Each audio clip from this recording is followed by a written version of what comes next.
Kovai BST தொழில்நுட்பக் கல்லூரியின் முன்னோடிகளை கௌரவிக்கும் விழா பவள விழாவின் ஒரு பகுதியாக முன்னாள் மாணவர் சங்கம் சார்பாக நடைபெற்ற இதில் கல்லூரியின் முதல் பேட்ச் பட்டதாரிகள் கௌரவிப்பு.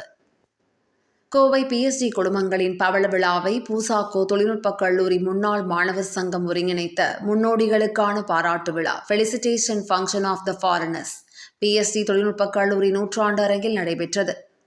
இதில் கடந்த 1955ஆம் ஆண்டு பிஇ இயந்திர பொறியியலில் முதல் பட்டதாரியும் புதுடில்லியின் இந்திய காற்றாலை மின்சக்தி சங்கத்தின் முன்னாள் தலைவருமான முனைவர் கே. கஸ்தூரி ரங்கையன் தலைமை விருந்தினராகவும் 1977ஆம் ஆண்டு பிஇ மின்னணு மற்றும் தகவல் தொடர்பு பொறியியல் பட்டதாரியும் கோயம்புத்தூரின் மேக்னா எலக்ட்ரோ காஸ்டிக் பிரைவேட் லிமிடெட் நிறுவனத்தின் நிர்வாக இயக்குநருமான நா. கிருஷ்ணசாம்ராஜ் சிறப்பு விருந்தினராகவும் கலந்து கொண்டனர்.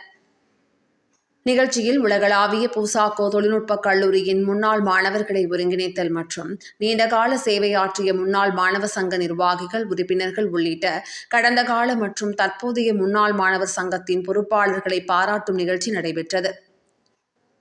முன்னாள் மாணவர் சங்கத்தின் தலைவர் கிருஷ்ணகுமார் வரவேற்புரையாற்றிய விழாவில் முன்னாள் மாணவர் சங்கத்தின் புரவலரும் பூசாக்கோ தொழில்நுட்பக் கல்லூரியின் முதல்வருமான முனைவர் கே. பிரகாஷன் தலைமை உரையாற்றினார்.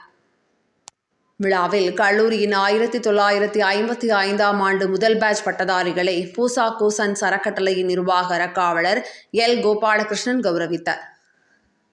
இதேபோல கடந்த கால மற்றும் தற்போதைய முன்னாள் மாணவர் சங்கத்தின் பொறுப்பாளர்களும் நினைவு பரிசுகள் வழங்கி கௌரவிக்கப்பட்டனர். பூசாக்கோ தொழில்நுட்ப முன்னாள் மாணவர் சங்கத்தின் பொதுச் செயலாளர் முனைவர் மா. அரசு இறுதியில் நன்றி உரையாற்றினார்.